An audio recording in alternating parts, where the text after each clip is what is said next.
Good morning everyone. Current affairs की series में 24 अगस्त पे हम पहुंच चुके हैं और आज के इंपॉर्टेंट करंट अफेयर्स को हम एमसीक्यू के थ्रू कवर करने वाले हैं। This is brief introduction about me. My name is Prince Luthra, all India rank 577 from UPSC CSC 2014 batch. और आज के इस पर्टिकुलर वीडियो के अंदर देयर आर सर्टेन टॉपिक्स जो आज हम डिस्कस करने वाले हैं और इसके अंदर डिस्कशन हमारा होगा डीडीयू जीके वाई के बारे में, मालाबार एक्सरसाइज को डिस्कस करेंगे, वर्ल्ड संस्कृत डे के बारे में डिस्कशन करेंगे, NMP that is national monetization pipeline के बारे में डिस्कशन करने वाले हैं। इसके बाद रिन्यूएबल एनर्जी को डिस्कस करते हुए न्यू एंटी कन्वर्शन लॉस के बारे में जानेंगे। देन हमारा डिस्कशन जो होगा डेजर्टिफिकेशन को लेकर होने वाला है और उसके बाद यूएनसीसीडी को डिस्कस करते हुए डब्ल्यूएमओ एंड मेरिनो शिप जो है इसके बारे में डिस्कशन करेंगे। exam.network.com पर आप 50 डेज की जो सीरीज है इसको सब्सक्राइब कर सकते हैं, even though they are certain free series as well जो कि आप exam.network.com के ऊपर लॉगिन करने के बाद एक्सेस कर पाएंगे। जल्दी से अपने टारगेट को सेट करें। यहाँ पे जो कट ऑफ रखी गई है दैट इज ऑफ 6 मार्क्स। कोशिश करिएगा 6 या 6 से ज्यादा स्कोर करने की। टारगेट आप कितना भी मर्जी चाहें सेट यहाँ पर कर सकते हैं। चलिए आज के फर्स्ट क्वेश्चन पे चलते हैं because you already set the target. तो पहले क्वेश्चन को देखते हैं। चाहें तो अपने टारगेट को अपने कमेंट सेक्शन में जरूर लिखिएगा ताकि एक डिक्लेरेशन हो जाता है और उसके बाद फिर उसे अचीव करने का मजा भी आता है। डीडीयू जीके वाई के बारे में डिस्कशन करते हैं। तो यहाँ पे डीडीयू जीके वाई की फुल फॉर्म अभी आपको नहीं बताऊंगा, इसके बारे में आपको बताना है कौन सी स्टेटमेंट आपकी ठीक है।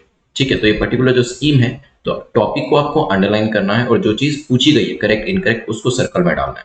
तो यहाँ पर जो आपके पास टाइम पीरियड रहने वाले 10 सेकेंड से, बट पहले देख लेते हैं। मिनिस्ट्री ऑफ रूरल डेवलपमेंट इसे फंड कर रही है, हो सकता है ये एक प्लेसमेंट लिंक्ड स्किल्स टाइप की स्कीम है, हो सकता है।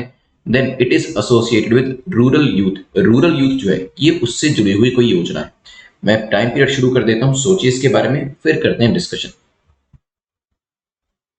तो रिसेंटली हुआ क्या था, कुछ एक्स्ट्रा इन्फॉर्मेशन भी दे देता हूं। आजादी का अमृत महोत्सव जिसे शॉर्ट में AKAM कहा गया था, आजादी का अमृत महोत्सव, इसके पार्ट के तौर पे, इसके सेलिब्रेशन के तौर पे 1183 मोबिलाइजेशन कैंप्स जो थे वो यहाँ पर ऑर्गेनाइज किए गए थे। दीनदयाल उपाध्याय ग्रामीण कौशल योजना। देखिए फुल फॉर्म पता चल जाएगी। दीनदयाल उपाध्याय जो है ये तो पर्सनैलिटी का नाम हो गया किसी, तो यहाँ पर उनकी पर्सनैलिटी को लेकर क्वेश्चन वैसे प्रेजेंट गवर्नमेंट पूछ सकती है क्योंकि वो दीनदयाल उपाध्याय जी जो है उनको काफी ज्यादा प्रमोट करते हैं। लेकिन हाँ, जो सेकंड पार्ट है यहाँ पे GKY दैट इज ग्रामीण कौशल योजना, उससे समझ में आता है ग्रामीण मतलब आपका रूरल एरिया, कौशल मतलब स्किल्स। तो यहीं से ही आपको समझ में आ जाएगा दैट द योजना और the scheme that is all about rural skill development. तो रूरल यूथ के स्किल को डेवलप किया जाएगा। रूरल यूथ, और बात बिल्कुल ठीक हो जाती है। यहाँ पे प्लेसमेंट लिंक्ड स्किल्स दिए जाएंगे ताकि उनको नौकरी मिल सके, ये बात भी ठीक हो जाती है। और मिनिस्ट्री ऑफ रूरल डेवलपमेंट जो उसके द्वारा शुरू किया गया है। तीनों स्टेटमेंट्स आपके ठीक है।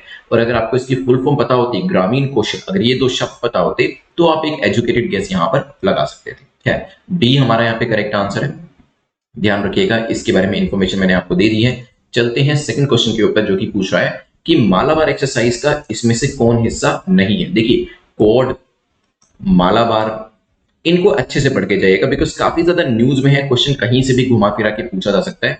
क्या इंडिया इसमें नहीं है, साउथ कोरिया नहीं है, जापान नहीं है, USA नहीं है। टाइम पीरियड में शुरू कर देता हूं, सोच समझ के आंसर करिएगा।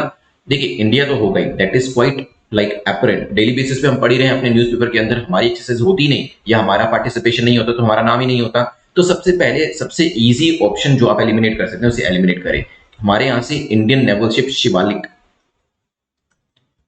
INS शिवालिक, INS का मतलब क्या है, Indian naval ship, Shivalik and Kadmatt, इन दोनों ने पार्टिसिपेशन अपना दिया है। और ये कहां पर पहुंचे, गुआम। गुआम आइलैंड याद है आपको? गुआम आइलैंड आज से कुछ साल पहले बहुत ज्यादा कंट्रोवर्सी में था। एंड आइलैंड टेरिटरी, गुआम किसको बिलोंग करता है? गुआम आइलैंड पे जो एक्सरसाइज करी जा रही है ये USA को बिलोंग करता है। ठीक है, तो यहाँ पे note the part of Malabar exercise. तो USA के आइलैंड के ऊपर आप एक्सरसाइज कर रहे हो, ऐसा कैसे हो सकता है कि USA नहीं होगा? तो USA भी एलिमिनेट कर दो कि USA तो होना ही होना है, इंडिया तो होना ही होना है इसके अंदर। साथ ही साथ यहाँ पर इसके अंदर बात करी जाए तो ये जो एक्सरसाइज है बेसिकली जो पैसिफिक ओशन है, साउथ ईस्ट एशिया नेशंस जो है उनको इन्वॉल्व करता है। और यहाँ पर ही जो एक्सरसाइज है उसे पूरा कंडक्ट किया जाता है जिसके अंदर इंडिया, USA, जापान भी पार्टिसिपेट करता है, ऑस्ट्रेलिया भी पार्टिसिपेट करता है। लेकिन हाँ, दक्षिण कोरिया अभी इसमें पार्टिसिपेट नहीं करता है। आगे आने वाले टाइम में हो सकता है इसमें पार्टिसिपेशन देना शुरू कर दे। तो ध्यान रखिएगा इसके बारे में। जो यहाँ पर हमारे द्वारा शिप्स भेजे गए उनका नाम तो मैंने आपको बता ही दिया। मालाबार सीरीज और मैरीटाइम एक्सरसाइज जो है इसे 1992 में, कुछ इंपॉर्टेंट चीजें बता देता हूँ, मालाबार के बारे में।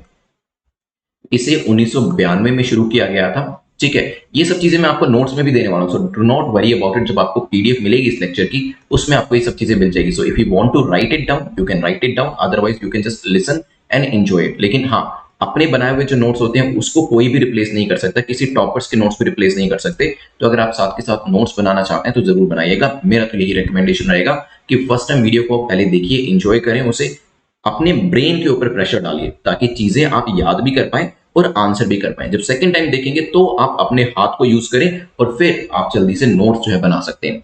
Malabar series of maritime exercise 1992 में शुरू करी गई थी एज ए बायलेटरल एक्सरसाइज, जो कि इंडिया एंड यूएस के बीच करी जाती थी।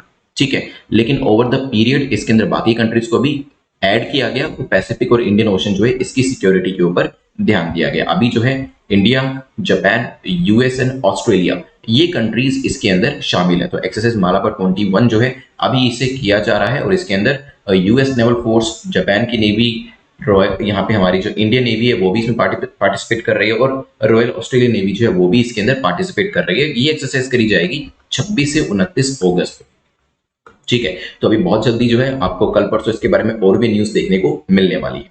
चलते हैं यहां से आगे बढ़ते हुए क्वेश्चन नंबर 3 देखते हैं। वर्ल्ड संस्कृत डे को एक और दिन के नाम से भी जाना जाता है, क्योंकि देखिए प्रेजेंट गवर्नमेंट, आपको ना रुझान समझना पड़ेगा कि जो यूपीएससी का एग्जाम है उसके अंदर क्या पूछा जा सकता है। आप देखिए कि प्रेजेंट गवर्नमेंट कौन सी है और उस गवर्नमेंट का ध्यान किस तरफ ज्यादा है। उस गवर्नमेंट का ध्यान जो है वो संस्कृत की तरफ ज्यादा है। अगर आप देखेंगे इस जो प्रेजेंट गवर्नमेंट है उसका ध्यान फाइनेंशियल इंक्लूजन की तरफ ज्यादा है। जो प्रेजेंट गवर्नमेंट है उनका ध्यान मैन्युफैक्चरिंग या फिर आत्मनिर्भर भारत की जगह ज्यादा है। ठीक है, तो जो गवर्नमेंट सोचती है ना, पेपर जो होगा कुछ उसी की तर्ज पे ही बनाया जाएगा। अभी आप देखेंगे जो प्रेजेंट गवर्नमेंट है वो पर्सनैलिटीज, ऐसी ऐसी पर्सनैलिटीज जिनके बारे में हिस्ट्री बुक्स में भी मेंशन नहीं किया गया था, उनको यहाँ पर उजागर करने की उनके द्वारा कोशिश करी जा रही है। ठीक है, तो ये सब चीजें आपके एग्जाम के लिए इंपॉर्टेंट हो जाती है। तो आपको ये चीज समझनी पड़ेगी कि गवर्नमेंट आपसे एक्सपेक्ट क्या करती है, बिकॉज एनीवे जब आप इस एग्जाम को पास करते हैं, you are going to become the part of the government. जो गवर्नमेंट मशीनरी है उसी का तो पार्ट बनने जा रहे हैं आप, तो उनके यहाँ पर एक्सपेक्टेशन आपको समझनी जरूरी है।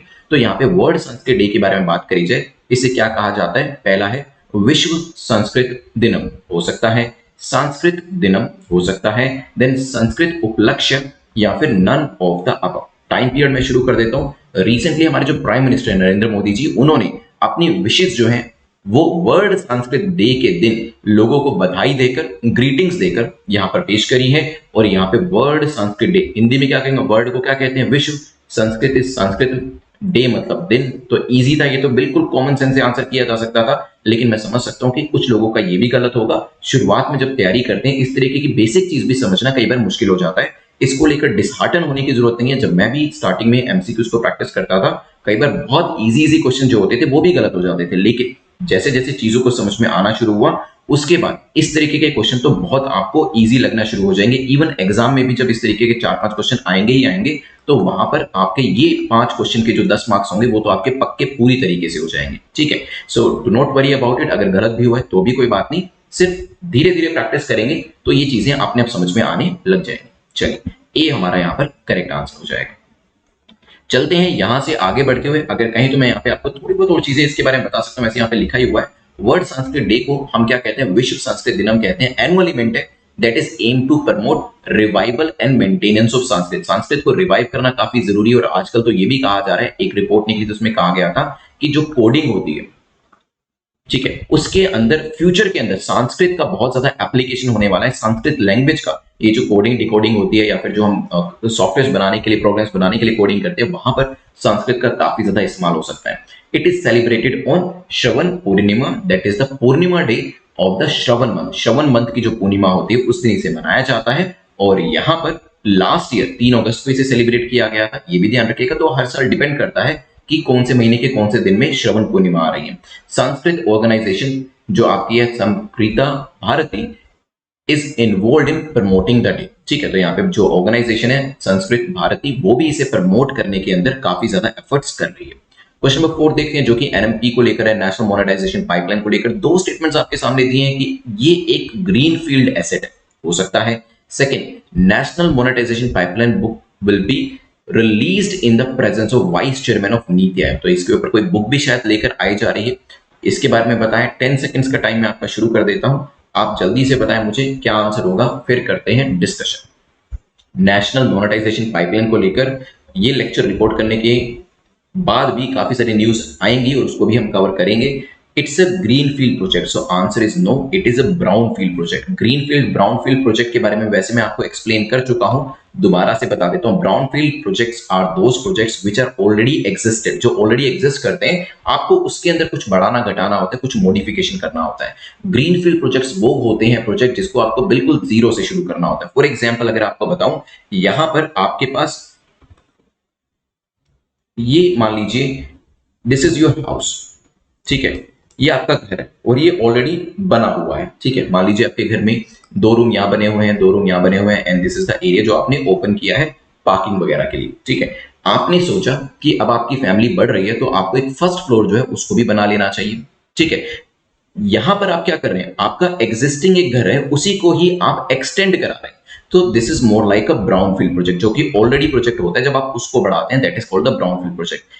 आपके घर के साथ एक प्लॉट पड़ा था, बिल्कुल खाली पड़ा था, आपने उसको परचेज किया और फिर वहां पर सोचा कि चलो यहाँ पे मैं घर बना लेता हूँ, ठीक है, एक और घर बना लेता हूँ। तो जब यहाँ पर इस खाली पड़ी जगह पे आप घर बनाएंगे that will be the green field project, ठीक है, क्योंकि वो बिल्कुल न्यू रहने वाला है। ये क्रूड डेफिनेशन है जो मैंने आपको सिर्फ समझाने के लिए एग्जांपल दिए। तो ऑलरेडी एक्जिस्टिंग घर था, उसके ऊपर एक फ्लोर आप और डालना चाह रहे थे, तो वो क्या था, वो आपका ब्राउन फील्ड प्रोजेक्ट था। लेकिन साथ पड़ा हुआ खाली प्लॉट के ऊपर जब आपने घर बनाना शुरू किया that became the green field project.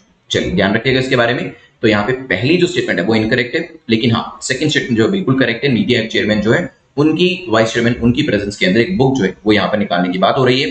Recently union minister for finance and corporate affairs जो है श्रीमती निर्मला सीतारमन जी, उन्होंने भी कहा कि नेशनल मोनेटाइजेशन प्लान जो है इसको काफी जल्दी लॉन्च किया जाएगा। तो आंसर क्या हो जाएगा, B will be the correct answer. चलते हैं यहां से आगे बढ़ते हुए क्वेश्चन नंबर 5 को देखते हैं। Consider the following statement. दो स्टेटमेंट दिए, आपको बताना है कौन सी स्टेटमेंट आपकी करेक्ट है, कौन सा कथन आपका सही है। इंडिया के पास एट प्रेजेंट जो रिन्यूएबल एनर्जी है वो 100 गीगावाट के आसपास है, और इंडिया को जो टारगेट है 2030 तक, जिसको अभी यहाँ पर ज्यादा टाइम नहीं रह गया, वो 450 मेगावाट का रखा गया। टाइम पीरियड शुरू कर देता हूं।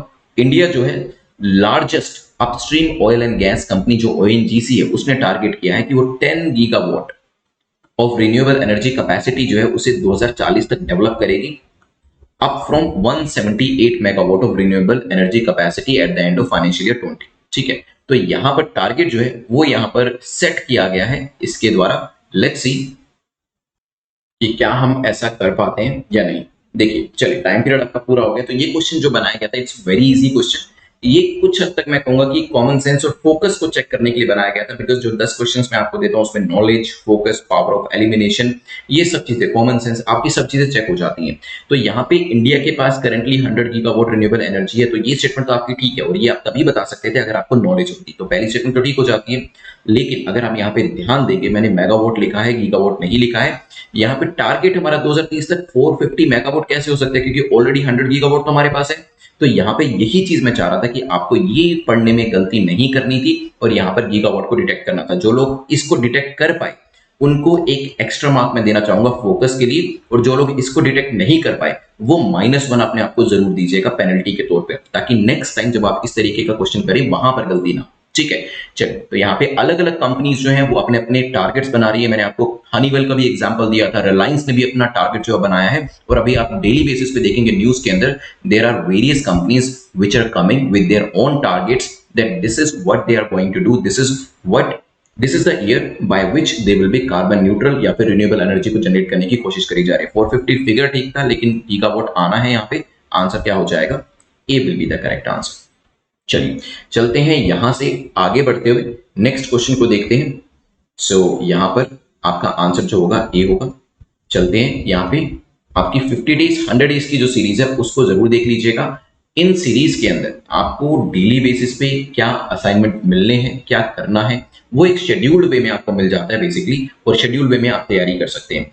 50 डेज 100 डेज की सीरीज किसको सब्सक्राइब करनी चाहिए, क्योंकि अभी आपके एग्जाम में लिमिटेड टाइम है। तो आप स्टैटिक पोर्शन को स्ट्रॉन्ग करना चाहते हैं तो आप 50 डेज की सीरीज के लिए जा सकते हैं, आप 100 डेज की सीरीज के लिए जा सकते हैं, इवन 200 डेज की सीरीज के लिए जा सकते हैं। अगर आप सही तरीके से तैयारी करेंगे, the days are already uploaded in this, तो आप एक दिन में 2 या 3 दिन को भी कवर कर सकते हैं। तो 100 डेज और 200 डेज की सीरीज को भी आप यहाँ पर इजीली कवर कर सकते हैं। 50 डेज में आपका स्टैटिक पोर्शन पूरा कवर हो जाता है और 100-200 डेज के अंदर भी आपका वैल्यू एडेड मटेरियल के साथ पूरा कोर्स जो है कंप्लीट हो जाता है। अगर आप जल्दी से रिवीजन करना चाहते हैं देन 50 डेज सीरीज जो है वो मिनिमम पॉसिबल टाइम में आपकी रिवीजन करा देगा। लेकिन हाँ, थोड़ा सा टाइम ज्यादा देना चाहते हैं तो crack UPSC exam in 100 days की सीरीज में और 200 डेज की सीरीज में जा सकते हैं। तीनों सीरीज जो आपकी है उसके अंदर आपको डे वाइज तैयारी करने को भी मिलेगा। 100-200 डेज की सीरीज में आपको जो सीरीज वाइज है वो भी आप तैयारी कर सकते हैं। जो लोग नेक्स्ट ईयर के लिए तैयारी करना चाहते हैं उनके लिए दो ही सीरीज है, चाहे वो 200 डेज के लिए जाएं या फिर मिशन यूपीएससी 2022 के लिए जाएं, जिसमें आपको 500 डेज में तैयारी करने का मौका मिलता है, जिसमें डेली बेसिस पे आप स्टेप बाय स्टेप डे 1 से लेकर डे 500 तक तैयारी कर सकते हैं या फिर सीरीज वाइज तैयारी कर सकते हैं। जितनी भी सीरीज है इसके अंदर एनसीईआरटी से शुरुआत करी गई है, ये इसकी खास बात है, क्योंकि जब हम तैयारी करना शुरू करते हैं एनसीईआरटी से ही करनी चाहिए। तो अगर आप सीरीज सब्सक्राइब ना भी करें तो भी आप कोशिश करिएगा कि आप एनसीईआरटी से ही तैयारी शुरू करिएगा। जो वीडियोस मैंने आपको बताया कि तैयारी को शुरू कैसे करना है, ठीक है। Time to time in videos जो आपकी सीरीज रहने वाली है इसमें आपको गाइडेंस भी मिल जाती है। बीच बीच में मैं आपको बताता रहता हूं कि प्रीलिम्स के क्वेश्चन को कैसे सोल्व करना है, मेंस की आंसर राइटिंग कैसे करनी है, वो भी मैं बीच बीच में जो दिन आते हैं उसमें आपको मोटिवेट करता रहता हूं, गाइड करता रहता हूं, जिससे आपकी जर्नी जो पूरी इन 200 डेज की 100 डेज की वो काफी ईजी हो जाती है। चलते हैं यहां से आगे बढ़ते हुए क्वेश्चन नंबर 6 को देखते हैं, जो कि एंटी कन्वर्जन लॉस को लेकर पूछ रहा है कि बताएं करेक्ट स्टेटमेंट आपकी कौन सी है। पहली स्टेटमेंट कहती है कि बर्डन ऑफ प्रूफ जो है इसके ऊपर वो कन्वर्टेड के ऊपर होगा, जिस व्यक्ति को कन्वर्ट किया गया उसके ऊपर ये बर्डन ऑफ प्रूफ होने वाला है। इसके अंदर जेल टर्म्स जो है वो भी प्रिस्क्राइब करी गई है एंटी कन्वर्जन लॉस के अंदर। And legitimate the intrusion of family and the society at large to oppose interfaith marriages. तो इसके अंदर जो फैमिली और सोसाइटी है उनको भी लेजिटिमाइज किया गया, उनके इंट्रूजन जो है अगर वो इंटरफेयर करते हैं उनको भी यहाँ पे लेजिटिमाइज किया गया अगर वो इंटरफेथ मैरिजेस को अपोज कर रहे हैं एक स्पेसिफिक रीजन की वजह से। टाइम पीरियड में शुरू कर देता हूं। गुजरात हाई कोर्ट ने इस हफ्ते में एक की प्रोविजन जो था उसको स्टे किया है, जो Gujarat freedom of religion amendment act 2021 का है, that is pertaining to marriages involving religious conversion of either of the two parties. तो यहाँ पे गुजरात की जो हाई कोर्ट है उन्होंने गुजरात फ्रीडम ऑफ रिलीजन का जो एक एक्ट था उसके अंदर एक प्रोविजन को स्टे दिया है और यहाँ पर ये जो पर्टिकुलर एक्ट रिलेट करता है रिलीजियस कन्वर्जन से, ठीक है। However, यहाँ पे larger constitution challenge is still pending. The interim stay जो है that provides relief to interfaith couples. तो यहाँ पे जो लोग interfaith marriages करना चाहते हैं उनको कहा गया कि कहीं ना कहीं उनको यहाँ पर एक रिलीफ जो है वो दिया गया है। नए एंटी कन्वर्जन लॉ सूट्स जो है उससे क्या होगा, प्रूफ ऑफ बर्डन जो है वो कन्वर्टेड के ऊपर नहीं जाएगा। ध्यान रखिएगा, जब यहाँ पे कन्वर्जन किया जाता है तो उसके पार्टनर पे जाएगा। तो मान लीजिए अगर यहाँ पे हस्बैंड है और वाइफ है, और मान लीजिए हस्बैंड जो है एक्स रिलीजन को बिलोंग करते हैं, वाइफ वाई रिलीजन को बिलोंग करती है, और शादी करने के बाद जो वाइफ है वो अपना रिलीजन वाई से बदल के अपने हस्बैंड जैसे एक्स कर लेती है, तो यहाँ पर जो बर्डन ऑफ प्रूफ जाएगा कि ये जो रिलीजियस कन्वर्जन किया गया है ये लेजिटिमेटली किया गया है, लॉफुल तरीके से किया गया, वो हस्बैंड के ऊपर आएगा और उसी को ये प्रूव करना पड़ेगा, ठीक है। क्योंकि काफी बार देखा गया है यहाँ पे जो एल्योरमेंट होते हैं उसकी वजह से भी कन्वर्जन होते हैं, दूसरी चीजें भी होती है, और कई बार ऐसे केसेस के अंदर जो अननेसेसरी आप कह सकते हैं हस्बैंड वाइफ जो होते हैं उनका एक्सप्लोटेशन भी हो जाता है, तो वो चीज भी यहाँ पर नहीं करनी है, उस चीज को भी रोकना है। तो यहाँ पे जो जेन्युइन केस है उनको भी यहाँ पे अप्रूव करना है, लेकिन जो जेन्युइन केस नहीं है उनको भी यहाँ पर पिनलाइज करना है, उसके बारे में बात करी गई है। तो पहली जो स्टेटमेंट है कन्वर्टेड के ऊपर नहीं होगा, ये किसके ऊपर होगा, उसके पार्टनर के ऊपर होगा। और जैसे ही पहली स्टेटमेंट को आपने एलिमिनेट किया, सेकंड और मतलब बी और डी को आप एलिमिनेट करें, इट मींस आंसर या तो ए होगा या सी होगा। इसका ये भी मतलब है क्योंकि दोनों ही ऑप्शंस के अंदर तीसरी स्टेटमेंट है ये बाय डिफॉल्ट करेक्ट हो जाती है, मतलब इंट्रूजन ऑफ फैमिली जो है वो यहाँ पर अलाउ किया गया है, एंड इवन जेल टर्म जो है उसको भी यहाँ पर प्रिस्क्राइब किया गया है। आंसर क्या हो जाएगा, C will be the correct answer. चलिए, वैसे यहाँ पर आप चाहें तो मुझे बता सकते हैं इस तरीके के जो एंटी रिलीजियस आपके कन्वर्जन है, इस तरीके के जो लॉज है वो किन किन राज्यों के अंदर आ चुके हैं, ठीक है, राज्यों के नाम मुझे बताइएगा। चलते हैं यहां से आगे बढ़ते हुए क्वेश्चन नंबर 7 को देखते हैं। विच of the following organisations document has shown that the desertification has increased. अभी एक पर्टिकुलर ऑर्गेनाइजेशन ने, मिनिस्ट्री ने एक डॉक्यूमेंट निकाला है और जिसमें ये बताया गया है कि डेजर्टिफिकेशन जो है भारत के अंदर वो इंक्रीज हो गया है। उसका नाम क्या है ये आपको बताना है। लैंड डेग्रेडेशन जो है उसके बारे में भी बात करी गई है कि लैंड डेग्रेडेशन भारत के अंदर बढ़ गया है। Land degradation is caused by multiple forces including extreme weather condition हो गई, ठीक है, पर्टिकुलरली ड्राउट की बात करें, and it is also caused by human activities, जिससे कि क्या होता है आपकी सोइल की क्वालिटी भी डिग्रेड होती है और लैंड यूटिलिटी भी यहाँ पर खराब होती है। यहाँ पे आंसर में क्या होगा, ISRO, A is the correct answer. ISRO जो है उनके द्वारा डॉक्यूमेंट जो है वो निकाला गया है जिसमें ये बात कही गई है कि डेजर्टिफिकेशन जो है वो इंक्रीज हुआ है ये यहाँ पर डेटा और सैटेलाइट इमेजरी के थ्रू भी शो किया गया है। ठीक है, चलिए यहाँ पे चलते हैं। इससे आगे बढ़ते हुए क्वेश्चन नंबर 8 को देखते हैं, जो कि यूएनसीसीडी को लेकर है, पूछा गया है। तो यूएनसीसीडी को लेकर बताएं करेक्ट स्टेटमेंट आपकी कौन सी है, कौन सा कथन सही है। ये जो आपकी यूएनसीसीडी है, इसकी फुल फॉर्म भी चाहे तो आप मुझे कमेंट सेक्शन में बता सकते हैं। इंडिया इसका एक सिग्नेटरी है, हो सकता है। India is working hard to achieve its national commitment on LDN. तो क्या हमारा कोई नेशनल कमिटमेंट है एलडीएन को लेकर, मे बी, और क्या हम उसके ऊपर काम कर रहे हैं, ये भी आपको बताना है। 10 सेकंड्स का टाइम मैं शुरू कर देता हूं। सो इंडिया जो है, क्या वो यूएनसीसीडी का सिग्नेटरी है, ये आपको बताना है। फुल फॉर्म जो है वो भी बता सकते हैं। तो यहाँ पे सोचिए इसके बारे में। चलिए, तो इंडिया ने यूएनसीसीडी की जो आपकी पूरा डॉक्यूमेंट है वो तो साइन 1994 में ही कर लिया था, और इसे रेटिफाई 1996 में कर लिया था। तो सिग्नेटरी तो इंडिया है, ये चीज तो ध्यान रखिएगा। And India is also working to restore 26 million hectare land जो हमारे यहाँ पर है वो डिग्रेडेड है, और ये भी कहा जा रहा है कि बाय 2030 तक हम इसे रिक्लेम करने की कोशिश कर रहे हैं। India is also working very hard, जिससे कि पता चलता है कि लैंड डिग्रेडेशन को यहाँ पर रिकवर करने में, न्यूट्रलिटी करने में इंडिया काफी ज्यादा काम कर रहा है। सस्टेनेबल डेवलपमेंट गोल इसके साथ कौन सा एसोसिएट करता है, प्लीज मुझे कमेंट सेक्शन में बताइएगा। जब हम लैंड डिग्रेडेशन की बात करते हैं, सो कौन सा सस्टेनेबल डेवलपमेंट गोल है जो इससे जुड़ा हुआ है। ठीक है, चलिए, तो यहाँ पे आंसर क्या हो जाएगा, C will be the correct answer, क्योंकि दोनों स्टेटमेंट्स आपकी यहाँ पर ठीक हो जाती है।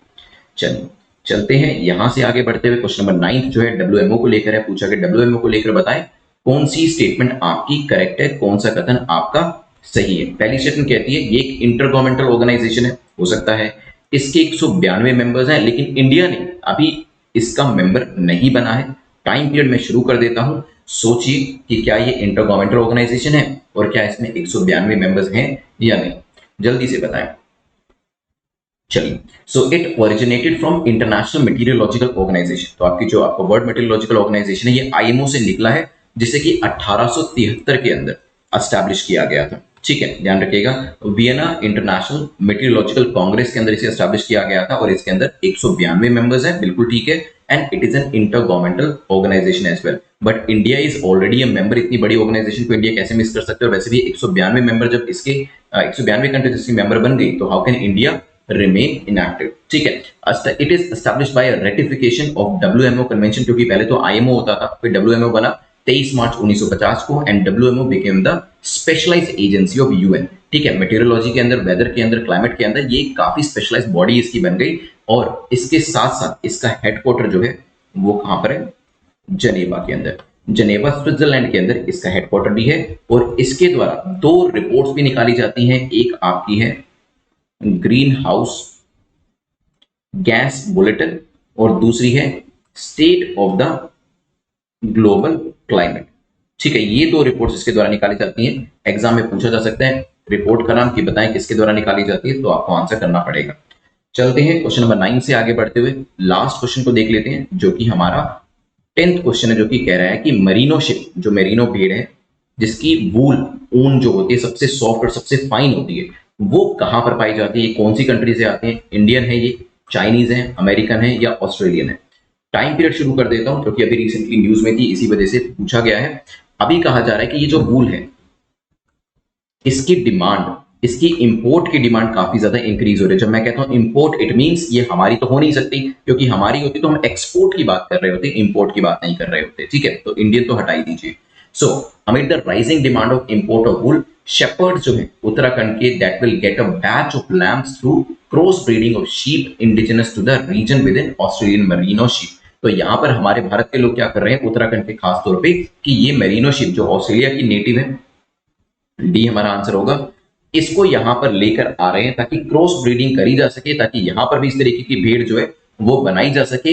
ये मेरिनो शिप टाइप क्वालिटी जो वूल है उसे प्रोड्यूस करके फिर इंडिया से उसे एक्सपोर्ट किया जा सके। समझ रहे हैं आप मेरी बात? तो काफी स्मार्ट मूव जो है बिजनेस पर्सपेक्टिव से, कमर्शियल पर्सपेक्टिव से यहाँ पे लिया गया है। Main trigger for import was the deteriorating quality and quantity of carpet and apparel grades wool, जो कि यहाँ पे इनब्रीडिंग की वजह से करी जा रही थी। तो हमारी जो वूल है उसको शायद उतना ज्यादा पसंद नहीं किया जाता है, लेकिन बेस्ट क्वालिटी वूल अगर मार्केट में अवेलेबल है तो वो हम देख सकते हैं कि हम कैसे उसे प्रोड्यूस कर सकते हैं। खैर, डी हमारा यहाँ पे आंसर हो जाएगा। चलते हैं यहां से आगे बढ़ते हुए।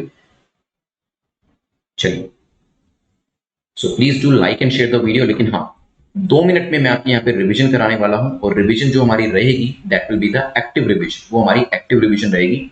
और इसके अंदर क्वेश्चन मैं आपसे पूछूंगा, जो 10 क्वेश्चन हमने डिस्कस करे हैं, और आंसर आप देंगे, लेकिन सिर्फ उसी क्वेश्चन का आंसर नहीं देना है जो मैं आपसे पूछूंगा। उसके अलावा जो चीजें हमने पढ़ी हैं पिछले 20 मिनट के अंदर, जितनी चीजें आपको याद आती हैं DDU GK को लेकर, वो सारी आप कमेंट सेक्शन के अंदर लिख डालिएगा। अपने कमेंट्स भी पढ़िएगा और दूसरों को भी हेल्प करिएगा, दूसरों के कमेंट्स भी पढ़िएगा। देखते हैं कि कौन यहाँ पर ज्यादा से ज्यादा आंसर दे पाता है या ज्यादा से ज्यादा चीजों को रिकॉल कर पाता है, because exam is all about recalling. क्या GKY जो है ये रूरल मिनिस्ट्री के द्वारा लाई गई है? यस और नो में आंसर करिएगा।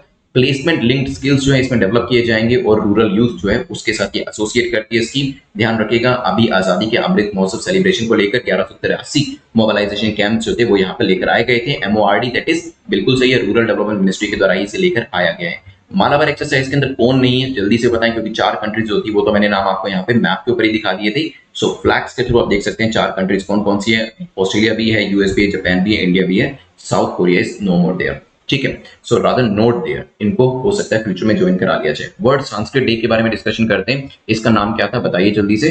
So prime minister Narendra Modi ने अपने विशेष को एक्सटेंड किया था, विश्व बताएं विश्व संस्कृत दिनम। चलिए फिर हमारा डिस्कशन आगे बढ़ते हुए हुआ था NMP को लेकर, तो क्या ये ग्रीन फील्ड है या ब्राउन फील्ड है? सो answer is it is brown field. ठीक है, ब्राउन फील्ड है, ध्यान रखिएगा। नीति आयोग के वाइस प्रेसिडेंट इसके ऊपर एक बुक भी लेकर आ रहे हैं। मैंने आपको घर का एग्जांपल भी दिया था किस तरीके से आप ग्रीन फील्ड को ब्राउन फील्ड से अलग कर सकते हैं।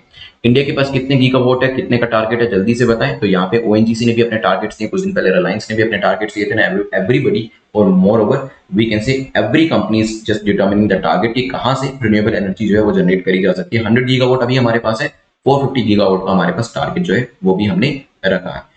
exam.network.com पर जाकर जो वेरियस सीरीज है उसको देख लीजिएगा। Even free series are available, जिसमें लास्ट 1.5 ईयर के आपको MCQs जो मिल जाएंगे मंथ वाइज, उसको प्रैक्टिस जरूर कर लीजिएगा। फिर डिस्कशन हमारा हुआ था एंटी कन्वर्जन लॉस को लेकर। तो जल्दी से मुझे बताएं कौन से स्टेट की बात करी जा रही है और कौन से स्टेट में इस तरीके के जो लॉस है वो लेकर आए गए हैं। यहाँ पर जो प्रूफ है, बर्डन जो है प्रूफ का, वो किसके ऊपर है? पार्टनर के ऊपर रखा गया है। जेल टर्म भी इसके अंदर है, ध्यान रखिएगा इसके बारे में। फिर हमारा डिस्कशन इससे आगे बढ़ते हुए हुआ था, which of the following organization document is shown that desertification increase हो रहा है? कौन सी ऑर्गेनाइजेशन थी वो जिसने सैटेलाइट इमेजेस के थ्रू ये बताया? सो इट इज इसरो, ध्यान रखिएगा इसके बारे में भी। फिर हमने UNCCD के बारे में डिस्कशन किया था, क्या इंडिया इसका मेंबर है या नहीं, येस और नो बताएं। So yes, India is a signatory as well as इसको रेटिफाई भी किया गया 1996 के अंदर, 94 में सिग्नेटरी इसका बन गया था। LDN को लेकर काफी ज्यादा काम भी भारत के द्वारा किया जा रहा है, ये भी चीज आपको याद होनी चाहिए। WMO जो है पहले IMO था, फिर ये WMO बना, 192 मेंबर्स हैं। इंडिया, क्या इंडिया इसका मेंबर है? यस और नो आंसर करिएगा। इंटर गवर्नमेंटल ऑर्गेनाइजेशन है और इंडिया भी इसका एक मेंबर है। ठीक है, चलिए फिर हमने मेरिनोशिप के बारे में डिस्कशन किया था। इंडिया के अंदर, उत्तराखंड के अंदर इसे मंगाया जा रहा है ताकि हमारे यहाँ से भी बेहतर क्वालिटी की वूल जो है वो प्रोवाइड करी जा सके। ठीक है, यहाँ पे जो क्वेश्चन है मेरिनो भेड़ कहाँ पाई जाती है, इसका आंसर करिएगा। ओरिजिनली कौन सी कंट्री के अंदर, कौन से देश के अंदर पाई जाती है, उसका आंसर मुझे कॉमेंट सेक्शन में करिएगा, और यहाँ पर YouTube के कमेंट सेक्शन में ही आपको आंसर करना है। ठीक है, चलिए चलते हैं यहाँ से आगे बढ़ते हुए। मेंस और इंटरव्यू के जो ग्रुप्स हैं आप इसको ज्वाइन कर सकते हैं। कोशिश करूंगा मैं कल से मेंस और इंटरव्यू के जो आपके क्वेश्चंस हैं वो ऐड करना दोबारा से मैं रिज्यूम कर दूंगा, ताकि आपको यहाँ पर आसानी हो जाए और कुछ प्रैक्टिस करने को मिले। जल्दी से कमेंट सेक्शन के अंदर अपने मार्क्स लिख दीजिए। जितना आपने टारगेट सेट किया था वो तो आपने लिखा ही, जितना आपने अचीव किया है वो भी लिखें, क्योंकि आगे आने वाले टाइम जब आप पीछे मुड़ के देखेंगे पुराने वीडियोस के कमेंट सेक्शन के अंदर, यू विल फाइंड कि आपका जो स्कोर है वो धीरे धीरे ऊपर की डायरेक्शन में जा रहा है। ठीक है, ये जो पर्टिकुलर PDF है, नोट्स जो आपके हैं, इसका लिंक आपको टेलीग्राम चैनल के ऊपर मिल जाएगा। तो टेलीग्राम का लिंक नीचे डिस्क्रिप्शन में दिया गया, लेकिन ये चीज इंश्योर करके चलिए, जो चीज मैं एक्सप्लेन करता हूँ not everything will be there in the notes. तो आपको करना क्या है, मेरे लेक्चर को ध्यान से सुनिए और कोशिश करें कि लेक्चर में से जब आप सेकंड टाइम देखेंगे इसके नोट्स अपने बना लीजिए। ठीक है, क्योंकि बहुत सारी चीजें हो सकता है PDF में ना भी दी हो, क्योंकि जो मैं एग्जाम्पल देता हूँ वो यहाँ पर, चाहे वो अपनी सर्विस को लेकर दूं या फिर अदरवाइज दूं, वो बिल्कुल रैंडम रहते हैं और वो आपके नोट्स में नहीं होते हैं। ठीक है, thanks for watching. Please do like and share the video, because when you like the video YouTube blesses the algorithm. So thanks once again for sharing the video, and please in future also please do like and share. Have a nice day. Take care. Goodbye.